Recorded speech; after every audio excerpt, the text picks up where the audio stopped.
Magandang gabi mga boss. Ilalala ko sa inyo kung anong klaseng bato yung nakuha namin kanina. At na-obserbahan na rin namin na parang kakaiba. Na ito. Ayan o.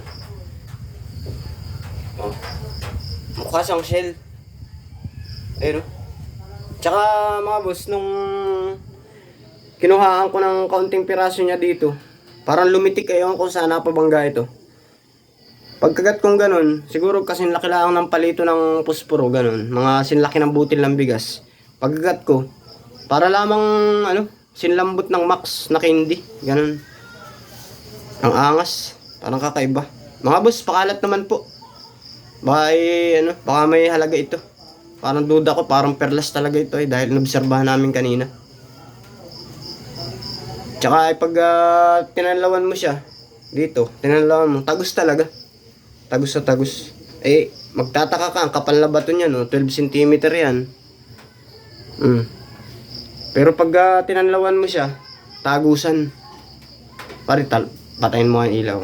Pakita natin sa ating mga madla kung paano. Patayin ang ilaw guys, para makita mo. Patayin ko po, pakita ko po sa inyo yung nasabi kong tagus. Papatayin po yung ilaw. Para dito sa medyo madilim. Ito po. Ayan o.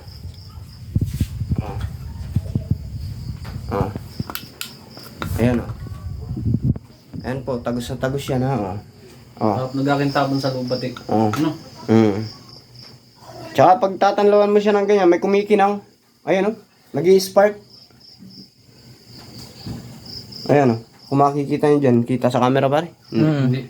Ay, hindi, medyo maliwanag eh. Ay, ayan nag-i-spark. Para siyang may mga, siguro part siya ng bato na labasag, siguro ganun. Dito sa labas, medyo madilaw naman siya, ayan. Tutasing mo dito yung flashlight dito. Ito nakakahanga dyan mga kaibigan. Ayan o, tagus o. Tutasing mo dito naman yung flashlight. Ayan o. Ayan siya o. May halaga talaga yung batong yan. Top. Parang ako'y duda nga eh. Nagakintabon para siyang perlas, no? Tutasing mo naman dito naman. Baliktad mo naman. Ayan o. Tagus mga boss. Tagus, Bustoyo. Bustoyo, magkano kaya halaga nito? Million yan. Million talaga yan. Oo. Ang angas o.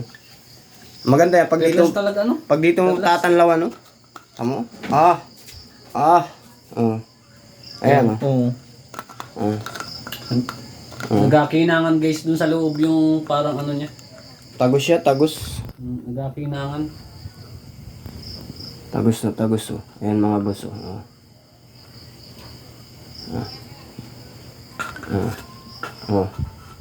Ayun. Idol ba yung Manila?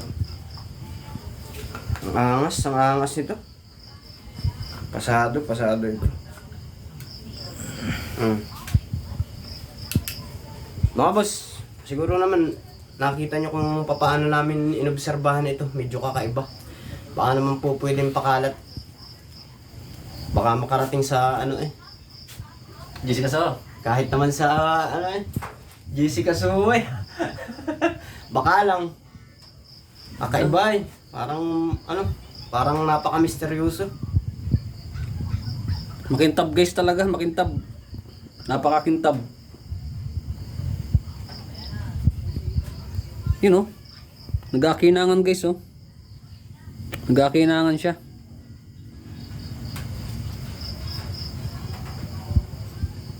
Hindi lang masyadong naan sa pinakang cellphone na no.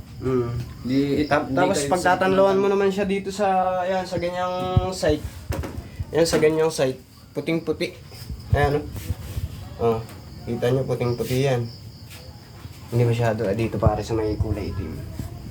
Ayan oh, puting-puti yan. Halos kakulay siya ng lamesa, yung lamesa oh. Halos magkakulay lang sila. Jessica Soho, ikaw ang pag-asa ng lahat. At kung makikita nyo guys, talagang shell na shell. Ayan o.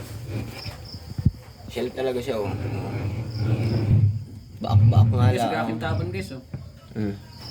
Napakataba niyan. Kakaibang shell yan. Alam ko sa shell ay Alam ko sa Alam ko sa shell ay ano, mga kaibigan, alam ko sa shell ay maninipis lang. Kahit gaano pa kalaki ang shell, walang ganito kakapal. Oo. Ang kapal niyan, halos yung lapad ng cellphone yan eh. Mga ano yan, mga tris ang kapal. No? 4. 4 Kwatro? ito. Mahigit itong 4. Sa inches. And guys, nasaksihan nyo ang aming natagpuan na treasure. Salamat sa panonood. Next video na lang ulit.